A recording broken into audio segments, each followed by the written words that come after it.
So as you sit shoulder to shoulder in this small space together and feel the connection of family and the blessings of this family. So take another breath in about that with me.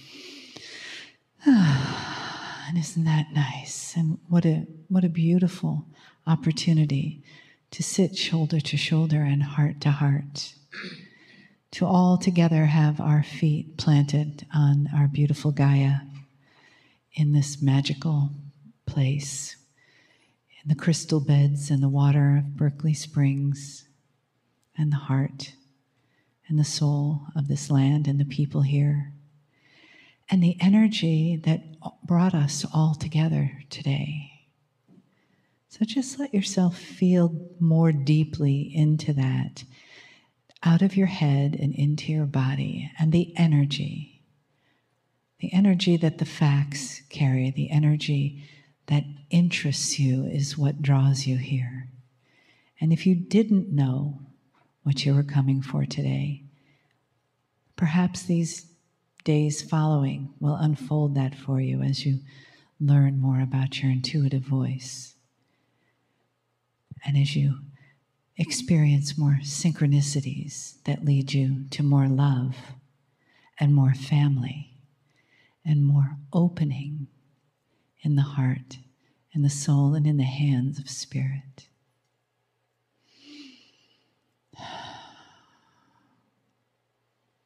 So as we welcome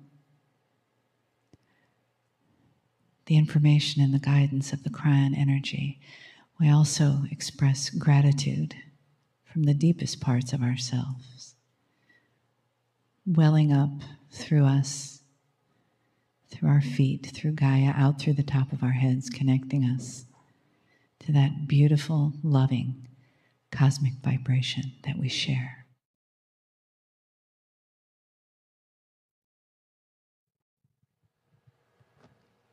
Greetings, dear ones. I'm Kryon of Magnetic Service.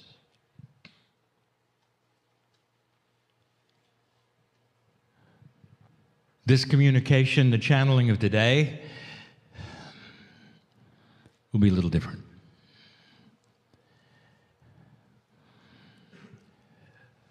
The difference is that you need to hear an overview. I'm going to call it the overview of the future, and yet the very term future is elusive. It's not about the future that is immediate, it's about the future of the planet. This is the kind of channel that my partner has trouble with, because the things that are delivered outside of the purview of his three-dimensional brain. He receives these kinds of messages sometimes in duplicate and triplicate. At the same time he's talking to you, he gets other messages so he can enhance it. This is the best we can do to give a multi-dimensional message to a three-dimensional brain. And so he struggles sometimes. And if it takes place, he'll simply back up and give it again. It's the kind of message that you wish to review and listen to again. It's the kind of message that you might put in a time capsule. The kind that is a human time capsule, so that you might open it and understand it more fully when things have changed. It's not going to be a long channel, but it's going to be one filled with information of the kind that we not necessarily have given before. Pieces and parts of it have been alluded to. We want to paint a picture of a bigger picture. My partner talks about the shift, I talk about the shift. My partner is giving lectures on what is next, but his lectures are the pablum to what is next. But he gives it to a humanity that goes step by step and only begins to move into new areas of understanding as they examine the old ones and try to decipher what could be different. And it's slow. But that's where it begins. And if I could, I would preface all of this by telling you that what is going on earth at this moment, we have seen before. Dear ones, if you could compare the galaxy and all of the planets that have gone through this before as a school, this would be the graduation of the first step. And as we have looked at what has taken place in this galaxy with others before you, we know what's coming. Because the steps that are next for you are the same steps that were taken before. What you describe as human consciousness isn't. It's consciousness. It only belongs to the human because you're human. It's the same kind of thing, energy. The attributes and the confluences of the energies are almost identical to the consciousness that the other planets have gone through. And the reason is because life is similar. Some almost identical from planet to planet to planet, because the galaxy is made up of fractals. From the smallest to the largest, you're going to see repetitive parts of the same thing. It's a beautiful system. And what it means is it gives rise on other planets. One, perhaps right now, that's just getting life, the building blocks of DNA, getting ready to be seeded by you in the future. DNA.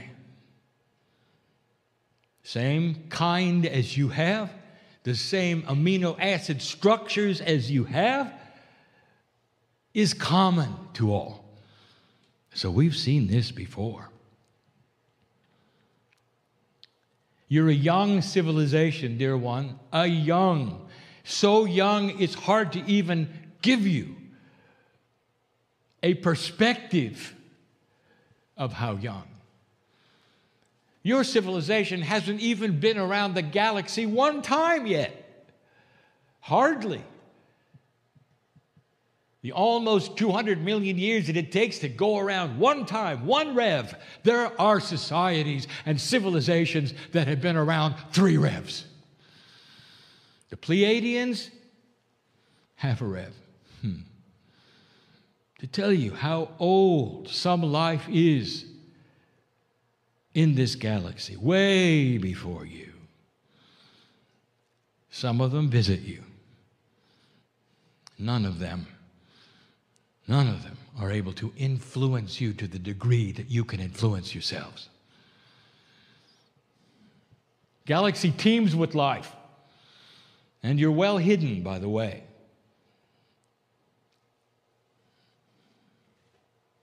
We've seen this before. I want to tell you a bigger picture. Your youth and how young you are starts to explain why the earth has been through such a horrendous time. Civilization looks ugly to you. Your past and your history filled with survival and killing, weaponry, mass destruction, no elegance of thought for life, torture. They all went through that. They all did. Because civilization builds itself as your children build themselves as a metaphor through life. There comes a time, and we've said it before, where a child becomes self-aware and the ego takes over and all they think of is themselves and survival. On the playground at school, some of them become bullies. just to survive. Some of them never get over it. And they're bullies as adults because they never moved into the elegance of the wisdom that you have. As you grow up, there becomes a knowledge and a wisdom that occurs to you that there's a better way to solve problems through listening and cooperation. You have to survive. But the children don't know that. And they will flail, and generation after generation, you bring up children, and they'll do the same thing, and they'll go through the terrible 2s and the thrashing 3s and the teenage years, and it's over, and hopefully they'll grow up. And if I could be so simplistic to apply this to human civilization, let me do it. You're still on the playground. You're still pushing each other around. You're still getting reactions. You're still in survival. Until about 20 years ago, 30 years ago, even 50, where it started to shift just a little. We have told you over and over, I'm not going to visit it again, what the timetable was, what the calendar said, why I'm here. No, I want to go further than that in this particular channel. I want to talk to you about energy not seen. We're going to talk about this in 2 places in this channel, and this is the first. Energy not seen. There is a complement of energy in the galaxy that interests you, and you can't see it. But you want to. Because it touches you in ways that are fascinating. This unseen energy is responsible for what the New Agers sense first. You're able to pick up energy in someone's aura somehow, some way. A medical intuitive can actually feel what is wrong. The aura broadcasts sickness, health, joy. What is that? Wouldn't you like to bottle it and take it home and analyze it, and you can't? The very institute that puts this event on, so interested in these energies, unseen energies that make a difference. What is it a reader reads, or a psychic feels, or a futurist can futurize? Where does it come from? Why is it so elusive? And I'm going to tell you in just a moment a little bit more about this. For it's the key to the future. A child would not know about the elegance of wisdom, how to put things together instead of tearing them apart. A child who is ego-driven, who is only waking up to being self-aware, is only going to do what the child does. The only equipment the child has in its very elementary way is going to lash out in certain ways and do certain things. And if you gave them a plate of wisdom, they'd look at it and they'd have no idea what it was and throw it away. This is all about to change. Because this unseen energy has attributes you don't know anything about, and you're discovering. First of all, everything about this unseen energy, which we call the quantum consciousness of humanity, is starting to enhance itself so that it'll be a little more obvious. If I took you to another civilization, like the Pleiadian, like the Orion, the Arcturian, if I took you to any of those, you would not recognize anything. First of all, they don't have technology. How about that? Because physical things that do things, they threw away long ago when they realized that the physics of human consciousness could do everything they ever wanted. That's where it's going. And you still wonder what it is. Truly, what is this? How does it work? Is it quantitative? If you have more of it, does it do more things? And the answer is no. Now, we have given you some hints about it. Human consciousness has no succinct definition I could give you that would make any sense at all. Because we have told you that less than 1%, 0.5%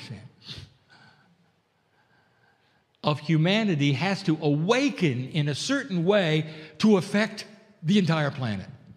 Now that ought to tell you it's not quantitative. It's not 3D, is it? Less than 0.5%. If you really want to know the numbers, if you need the numbers, that ought to tell you something. It's not about how many of you there are, dear ones. It really isn't. Because there is something hiding here. There is a system, a confluence of systems that you don't know anything about. So let's talk about them. Now, this is not going to be understandable to all of you. That is why you're going to listen to this again if you choose, and others will put it in a time capsule if they choose, and these things may very well pop up later, and you'll go, oh. How do you explain the internet to somebody who's never seen a computer? Where do you begin? How do you explain the elegance of a race car to somebody who hasn't invented a wheel yet? And this is the issue. How do I tell you about what you have no concept of and you're not ready to know because you got to walk through the steps? So let me give you some building blocks and some metaphors. There's something called a wisdom barrier. The wisdom barrier is what we have described as what happens in human consciousness when certain attributes occur that are not quantitative. That is to say, it's not about how many. It's about other things that will occur within the physics of consciousness that you don't know yet anything about this system that must occur in a certain way. In a distributed way, not a centralized way, in order to break this barrier called the wisdom barrier. And when it is broken, what it tells us is that humanity has passed a point where it is in survival mode and goes to a mode that starts to build the wisdom of getting along. The wisdom that enhances the brains of all humanity to a point where they can agree on something that they never even knew before without actually having it taught. Did you hear that? Now, you didn't expect that. It surrounds the human being in such a way and the civilization in such a way that when you're born, it becomes second nature. The wisdom of getting along. It's called the wisdom barrier. And let me tell you what's happening. You're there. And it's not going to give you fireworks or sparks in the sky. There's not going to be a celebration, and there's not going to be balloons, except on my side of the veil. And there's all of those, because you're there. You're looking into the very essence of it. You are peeking into what makes it work. You're about to push the envelope that will affect all humanity. Not just the light workers, not just the old souls. You're about to push a button on physics you didn't know existed. Now, this is a biggie. The missing piece. How do I explain this? My partner, go very slow. Humanity explains things only from what they know, not what they don't know. Here's an example. You look into space, science looks into space, and they find attributes they cannot explain that do not seem to be Newtonian.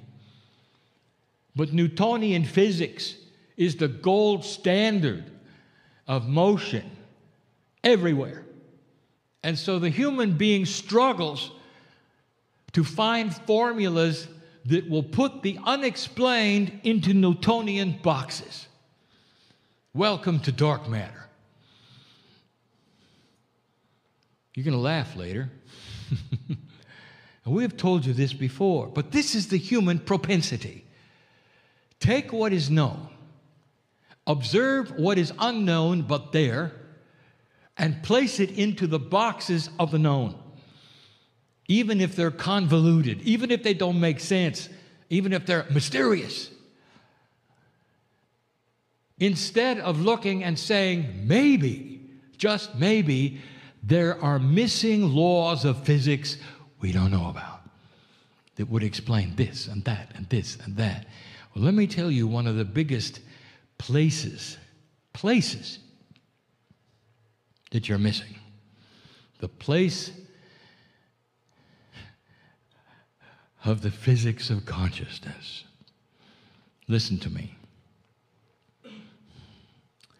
How do you define consciousness? Well, it's developed through a very special thought of humans and this and that. No, it isn't. Consciousness is physics, and you should get used to this. You are developing it through human thought, unaware that there are rules of consciousness, and it is a part of quantum physics.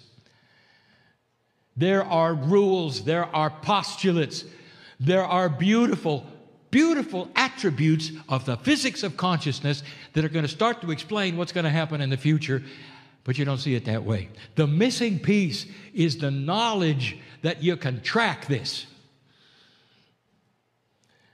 that you can plot it,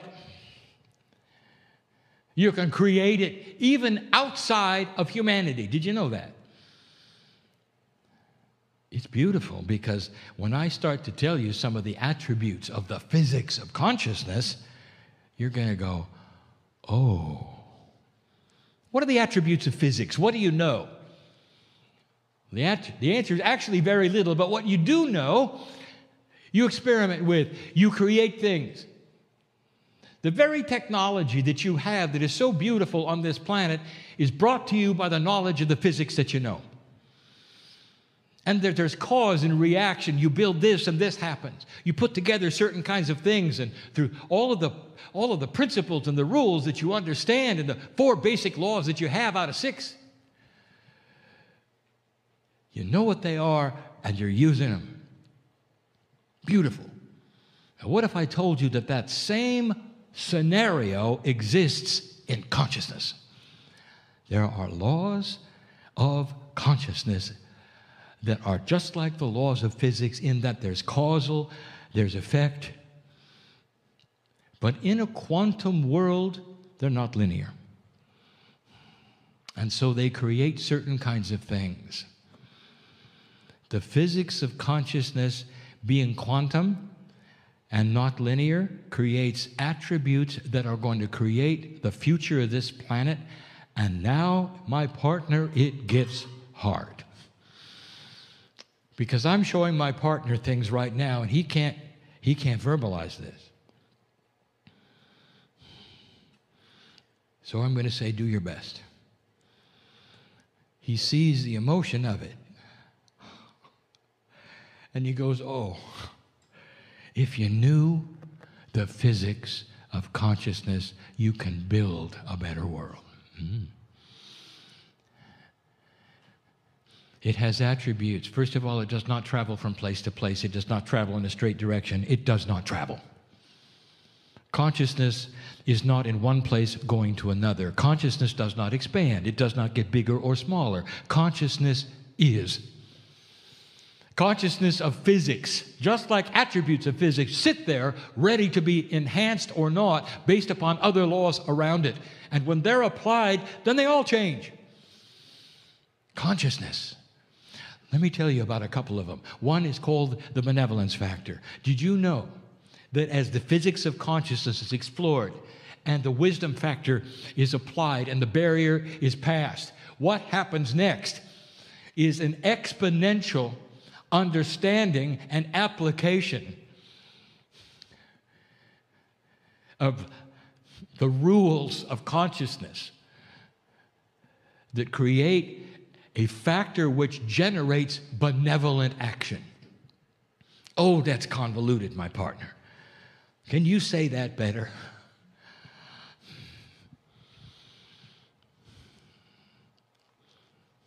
Let me tell you this way. Right now on this planet, there's a struggle between forces. Because of the consciousness that you have developed here and the rules that you have put in place through the physics of consciousness, there's an allowance right now of many things on this planet that we've never talked about. Is there evil on the planet? Yep.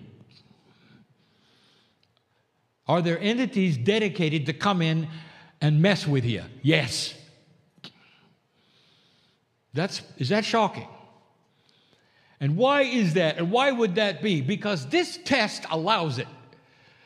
Because what you have created in the physics of consciousness and the rules that have applied and how you're using it allow it. But the next step past the wisdom barrier enhances those very patterns of consciousness that you're going to discover as part of physics that close the door. Did you get that? When the rules of physics are applied in certain situations, you can control what happens. It's the same in consciousness. When you reach a point of understanding the physics of consciousness, how it works, the mechanics of it, the distribution of it. Listen, I'm giving my partner something and he's going to say it and it's not going to make sense to anything. The spiral delivery of it. Now that's going to make sense to somebody. You shut the door. And the things that have visited this planet can't anymore. And those places of darkness that would want to come in and play with your consciousness because it's at the teenage level of physics can't get in.